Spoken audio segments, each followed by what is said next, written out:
Trying to sell it back now.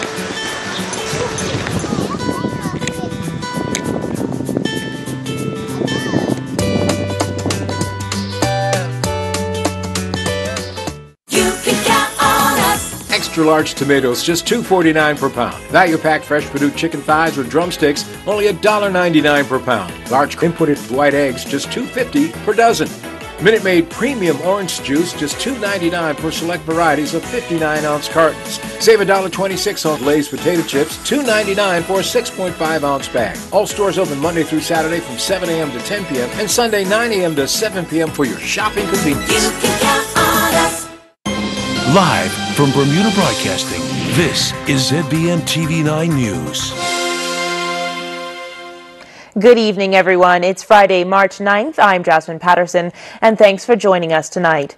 A federal judge in the United States has dismissed a corruption case brought by the government against former Premier Dr. Ewart Brown and the Lahey Clinic. The civil suit alleged Dr. Brown received payments in return for giving the Massachusetts hospital preferential treatment. Mike Sharp has the details. The former OBA government alleged that Dr. Brown used his clout to help Lahey win favor over other American health care providers. Bermuda's Attorney General Kathy Lyborn-Simmons made this announcement after the ruling came down today. I'm here to advise that the District Court of Massachusetts has come to a decision in the case that was brought against the Lahey Clinic by the government of Bermuda. I must say from the outset that the result is what I had anticipated from the beginning. However, given the politically charged nature of the case, and as Attorney General, the decision to proceed had to be based on sound legal principles, logical analysis, and by an independent assessor, devoid of any political influences. In her decision, District Judge Indira Talwani, as the independent assessor, determined that Bermuda has not shown that it suffered any domestic injury as a result of the alleged bidding scheme, and that Bermuda failed to meet the basic showing that the preferred provider scheme led to an economic injury. Does the new government plan to pursue any further legal action?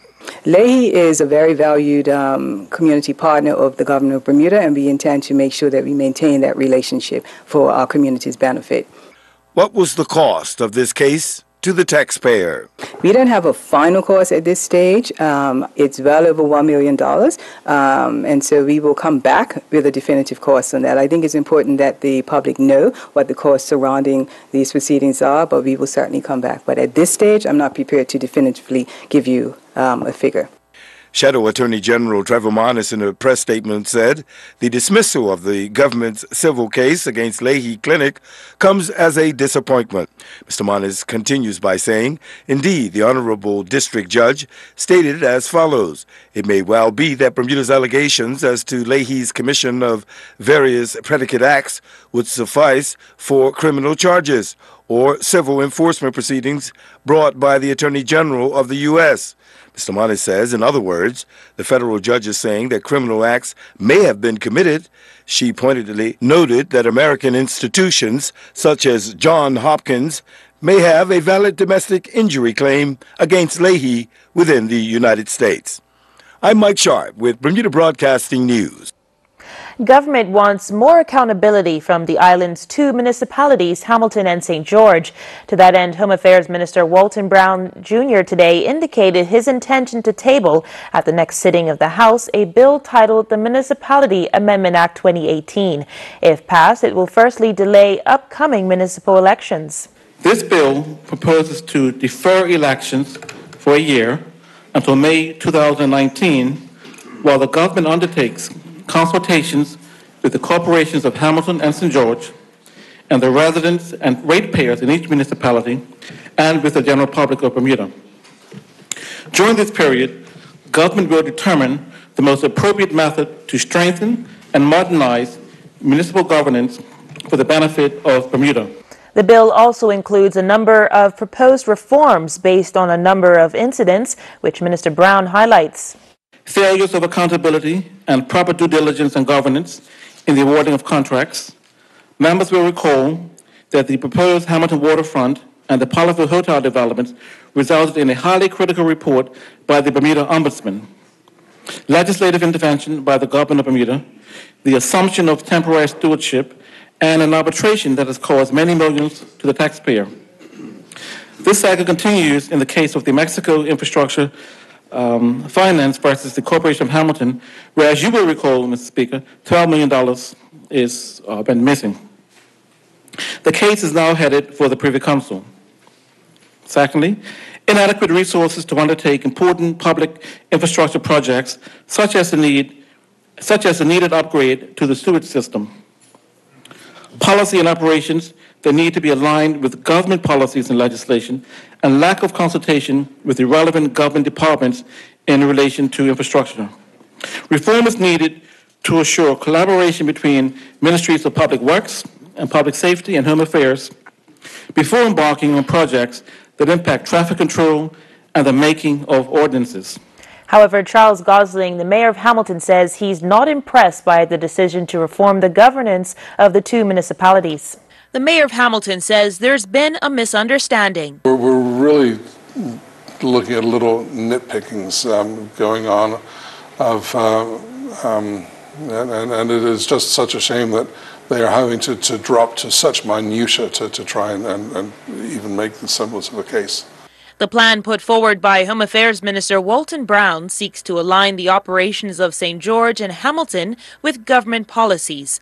Mr. Brown says a lack of accountability has led to failed projects and the loss of millions of dollars. That is blatantly incorrect. With the development of the proposed development of Parleville Hotel, I was approached by the previous PLP government, by the Minister of Finance at that time, that he had financial backers for the development, and we had a case in court at that time to try and get Parleville out of that, to break the lease that they had. The mayor says he's not been consulted on the proposed bill, and he's particularly aggrieved by the decision to push municipal elections back a year. All without any consultation to myself or to any of the councillors. We've been essentially told that we have to do another year of service, whether we like it or not. To have completely and totally disregarded that. You used the word insult in the beginning. That is actually going from lack of respect to just a blatant in-your-face insult. Mr. Gosling also taking issue with government's assertion that the city has failed to consult with government departments over infrastructure projects. There are quarterly meetings with the utilities, of which the government technical officers play a role in terms of street closures, in terms of street designs and stuff like that. We go to the engineers who oversee road developments through works and engineering and stuff like that. All of that is currently being done. The mayor plans to meet with city councillors tomorrow. You can count on us. Fresh certified Angus boneless beef roast. Bottom round, eye round, or chuck. $6.99 per pound. Extra large sweet cantaloupes. Just $3.99 each. Just $2.79 for select varieties of Ragu pasta sauce. Selected varieties of Arm & Hammer laundry detergent. $8.99 for a 75-ounce bottle. Only $1.29 for a 4-roll package of 2-ply bathroom tissue. Visit our website at www.marketplace.pm for more super specials. You can count on us.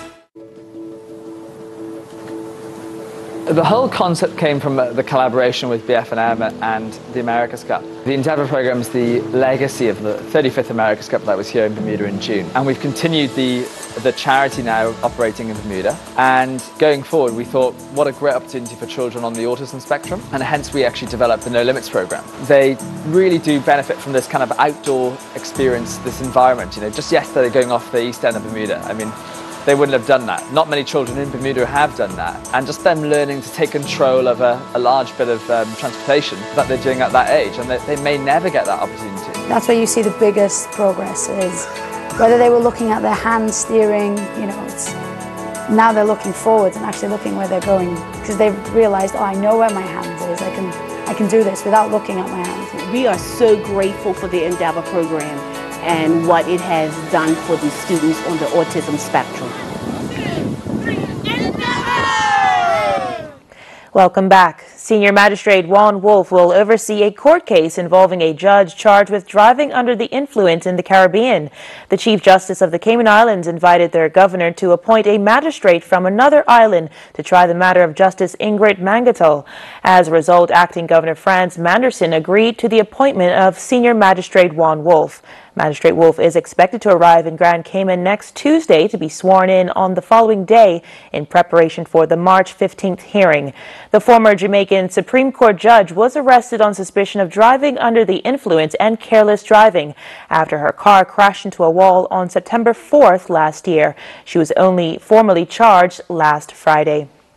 He may be here to deliver the feature address at the Alpha Phi Alpha fraternity banquet this weekend, but Mason West III is also seeking to share some of his experience in dealing with gang issues. Mr. West specializes in community and academically based leadership training programs. He spoke with our Gary Moreno about his work. My focus is the development of community-based and academically based emerging leadership programs that focus on those young people who are marginalized, who have the ability but not necessarily the opportunity. That is one of the issues affecting this country on a large scale. How do you see that being implemented here, or based on your experience, what are some of the policies, some of the initiatives that you would perhaps recommend be implemented? Well, as far as the recommendation of the implementation of programs, I see that Bermuda has some powerful programs and powerful leaders already in place. What I specialize in is collaboration and capacity building between diverse organizations. And so that's where I feel I can help. Have you been in contact with any of the agencies with regard to that? Yes, specifically the Minister of National Security and his team regarding approaches to prevention, intervention, and treatment as far as gangs are concerned. And I've had experience in that area and encountering violent extremism, which at some level, the issues are the same with youth. Mr. West believes his experience dealing with extremism can prove useful in addressing the island's gang problem. My experience is as far as violent extremism, is I've developed programs for the U.S. Embassy in Brussels with challenges they have with young people being radicalized in Molenbeek. Also, years ago, I worked with the English national government in their PREVENT program, identifying young people who are at risk of being radicalized in the Midlands, specifically Wolverhampton. In many instances, with regard to gang activity and so on, and disenfranchisement, as you mentioned, it has to do with people perhaps not having the economic wherewithal to pull themselves out of that. Is there something that you deal with in that respect?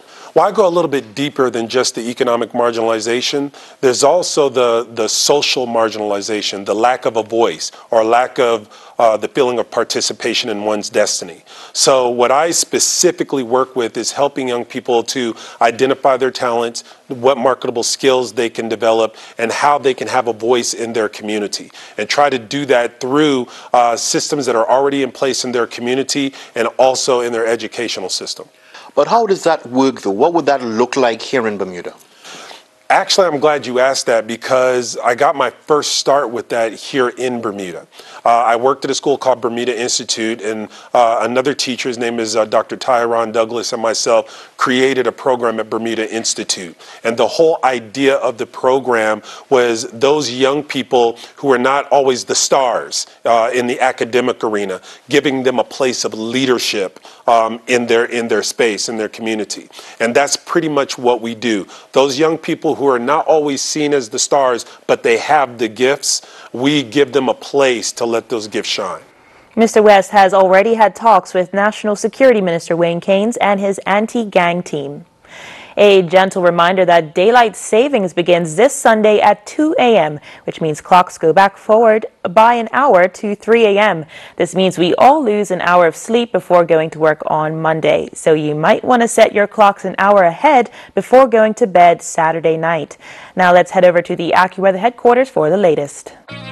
AccuWeather is presented by BF&M Insurance Group. We now go to AccuWeather headquarters. The BF&M Insurance Group is pleased to bring you this AccuWeather forecast here on ZBM, and we've had a fairly strong, potent cold front push through. That's this big stripe of clouds off to our east. There's a secondary front that may produce a couple of little sprinkles or showers this afternoon into the evening. We haven't seen much, but tonight it becomes more likely that we see a little bit of action tied to the secondary front. The secondary front's not doing much at this point. Again, as we transition from late afternoon into the evening, you can see a few little sprinkles way down into the Bahamas tied to that. But don't be surprised if we see a few little showers break out overnight tonight in our area. Current conditions, it is cooler out there, generally because of that cooling west-northwest wind at 15 to 20 knots. Humidity pretty steady here as we transition into the evening, 60 to 65%. Water temp 65. On the inside, we have waves of 2 to 3 feet. On the outside, it's been a pretty tumultuous time. We still have 7 to 11 footers out there, and we'll talk more about the marine forecast in a moment. But tonight, spotty showers with that secondary front marching through. It'll be enough to keep us cool and occasionally wet, 59 degrees for your low. And here we have a small craft warning in effect through all of Saturday into the evening hours, as the waves will remain large. So it's not the best boating weather. If you do go out, if you venture out, be careful and just be prepared to get rocked around quite a bit, just as we have been over the past 10 days or so. Low tide coming up soon, then the tide will come back in late tonight. Another low tide at around 9:23 on Saturday morning. Then the tide will come back in. High tide in the early to mid-afternoon, 2:47 p.m. Saturday. So tomorrow, after any of those overnight or very early morning sprinkles or showers exit to the east, we will be looking at a cool day, but a nice one. Clouds and sunshine, a little breeze, and temperatures will only make it to around 66. So here we go with Futurecast, and we're going to keep an eye on these wind stream lines. Watch what happens into Sunday and Monday. A storm system strengthens off the east coast again. We've had 2 nor'easters in the northeastern U.S. over the past week and a half, and this one will come close to reaching that stature as well. It may bring some snow to Virginia in the United States. It'll move a little farther east, though, and it will have significant implications for our forecast as well, sending a lot of rain our way into Monday and into Tuesday as well, with big waves yet again. Gateway forecast up and down the coast of North America. We have a quiet, seasonably chilly day in Toronto. A little colder than normal into New York and Boston for March. Atlanta running cool with showers there. Periods of rain increase.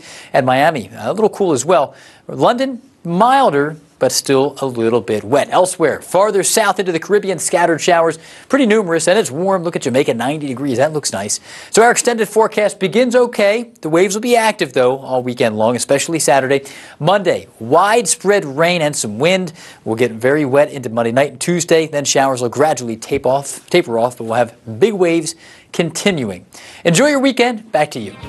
AccuWeather was presented by BF&M Insurance Group.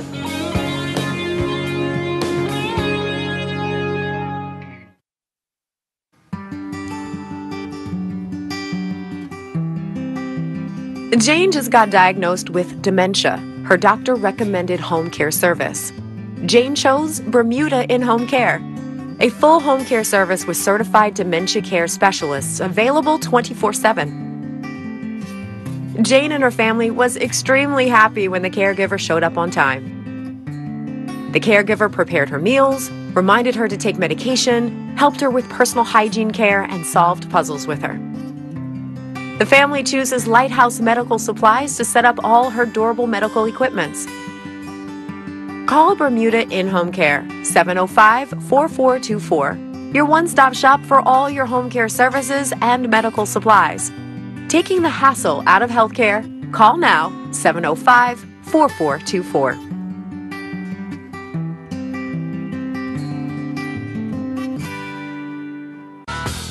Bermuda's only fiber-to-the-home network is here, thanks to Digicel. But what does this mean? Fiber-to-the-home is the fastest and most reliable way to access the internet. And with Digicel's fiber internet, the fiber goes all the way into your house. It doesn't just stop at the street. This means you'll get consistently fast speeds you can rely on. Think of it as a brand new internet highway. You can be one of the first to enjoy it. Call us on 500-5000. Here's Earl Baisden with tonight's sports report. The time is drawing near for Carifta 2018. The Carifta Games and Swimming Championships are fast approaching, with both teams expected to be announced next week. Ben Smith, the national swimming coach, is excited about this year's team's chances of doing well. Well, we have a really strong team. Obviously, building off of what we had last year, this will be the first year that we'll be without Jesse Washington, but we do have some youngsters coming into the program. We will be looking forward to putting those final touches in over the next few weeks. The competition starts the Saturday after Good Friday, so we still have some time to kind of put the last details together and get everybody raring to go to swim fast. Next weekend is our best of best short course championship. So this is the first time that this competition is on the calendar. It kind of rounds out the short course season and gives our guys an opportunity to see how fast they can swim, and then still have a couple weeks to do the final touches before we go to Carifta. So we're really excited about the way that team's coming together. The discussion on marijuana being decriminalized up to a certain amount has been in the news of late, but Sports Minister Michael Weeks has this message for those athletes who still wish to represent Bermuda. Well, actually, this regulation doesn't give anybody a license to smoke. So if you are an athlete and you seek to represent our country, you have to use wisdom. You know what I'm saying? We never intended to give people a license to smoke. But so it doesn't change a person's responsibility if they want to represent Bermuda.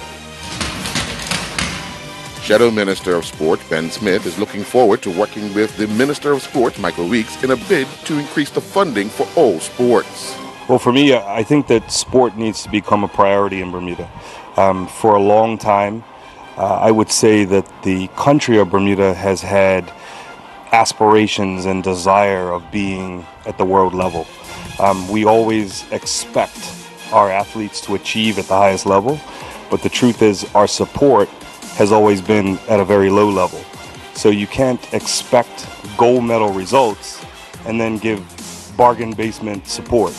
And to me, that's been a problem for a really long time, and it needs to be a priority. Bermuda hockey official Donovan Simmons will depart on Saturday to officiate the 2018 Youth Pan American Hockey Men's Championships in Guadalajara, Mexico. The championships will get underway March 12th through to the 17th. Simmons explained his highest honor of officiating thus far in his career. To be rewarded the semifinals in the Youth Olympics when I traveled there in 2014. It's a world stage event. It's the stage where the players decide who goes into the final. So it's one of the most exciting games of the tournament. So I think that was the most exciting game I've ever umpired and was rewarded with, and was grateful to my umpires managers. Keisha Miller represented BYU during the 2018 Mountain Pacific Sports Federation's Championships at the Dempsey Indoor Facility in Seattle, Washington. Miller competed in the women's 200-meter dash during Heat 7. Miller clocked a time of 24:90, and with her time, it saw her finish 27th overall. Jarrett Richardson and his Ardingly College under-15 teammates finished off a fantastic season by winning the Elgin Under-15 Football League, defeating Brentwood 6-3 in the final at Brombury Football Club. After the disappointment of being knocked out of the ISFA National Semifinals, Richardson and his teammates were keen to make amends.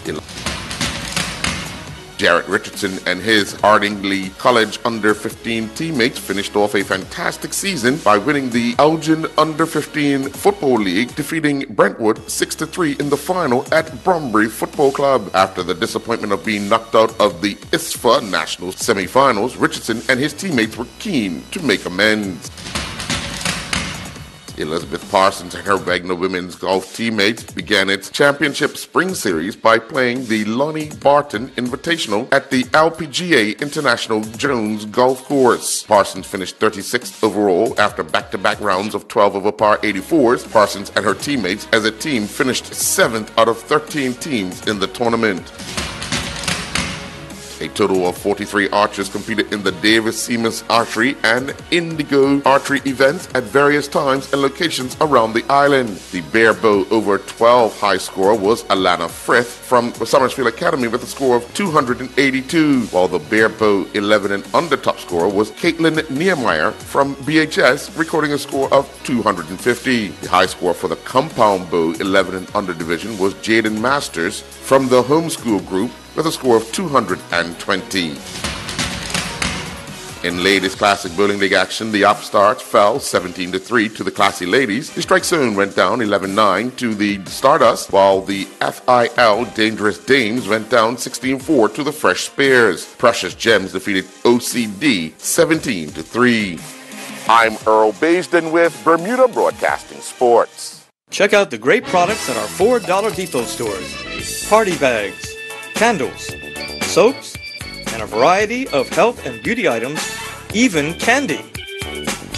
A number of kitchen items, aluminum baking pans, an assortment of socks in various sizes, even baby products. Your choice of items for only $2.50 each. Stop by any of our 4 stores today. The Dollar Depot, stretching your dollars further.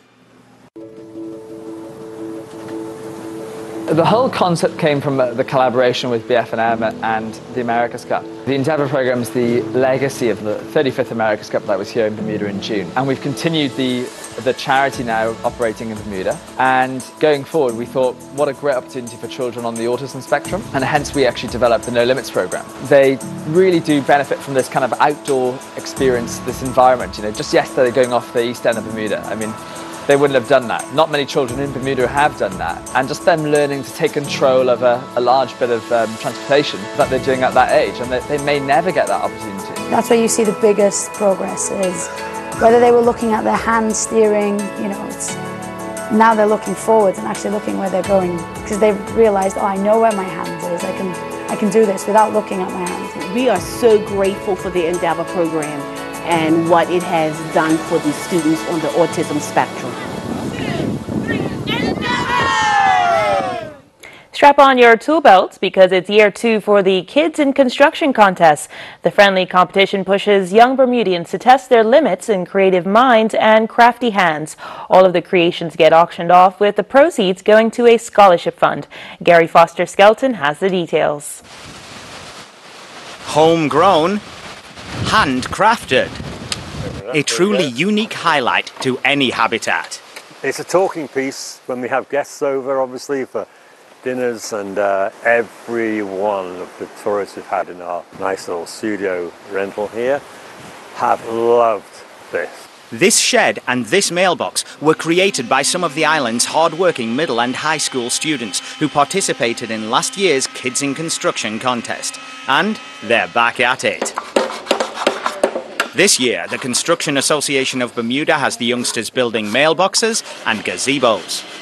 And their canny creations will once again be judged on originality, storage and business plan, with the coveted golden hard hat going to the favourites. Spread the product along the strokes. M1 students at Delwood are going for the gold under the guidance of Tia Maria Robinson. Today I will be gluing this kite to the door and attaching it to the mailbox. You got your mail from outside and then you put it in here. And there will be a shelf right here. Across town at Cedar Bridge, former middle school competitors are facing bigger challenges. I would like to say it's a little bit nerve-wracking. Well, when we did the mailboxes, they were small. Now we're working on large gazebos and a lot of extra work. But with all they learned last year, Department Head Hosan Clark says students can now work more independently. Most of the students now that are here have completed their NCCR core certification, so we feel a lot safer that they have the capabilities to be able to perform the task. Sands Middle School is entering 17 mailboxes into the competition, 10 more than last year, while Cedar Bridge has been burning the midnight oil to finish the gazebos. A chance for future craftsmen to show off their skills? Of course, but at a time when career opportunities in the construction industry appear to be on the rise, this is also about laying a firm foundation for Bermudians who want to make the cut. Funds raised from the auction go towards scholarships which support young Bermudians pursuing a construction career. There are roughly 2,000 local jobs in site-based construction, with the average worker taking home $62,000 a year. But that doesn't include the big money roles such as architect or project manager, which is where these students have set their sights. It's a lot of potential if they're properly trained and have the opportunity to learn overseas, and be able to bring what they're learning overseas back to Bermuda. Alanette Haywood knows what she's talking about. She's a former scholarship recipient and completed her Masters in Civil Engineering in the UK. She returned home and is now an NCCER Master Trainer, providing safety training and instruction to local craftsmen. The mailboxes and gazebos of the 2018 Kids in Construction contest will be on display at the Slat House in the Botanical Gardens and are open for bids from Saturday until next Thursday, 15th of March. Gary Foster-Skelton for Bermuda Broadcasting News. Good luck, kids. And that's this evening. I'm Jasmine Patterson, and we hope to see you back here on Monday. Good night. Jasmine Patterson's wardrobe and makeup is provided by Gibbons Company,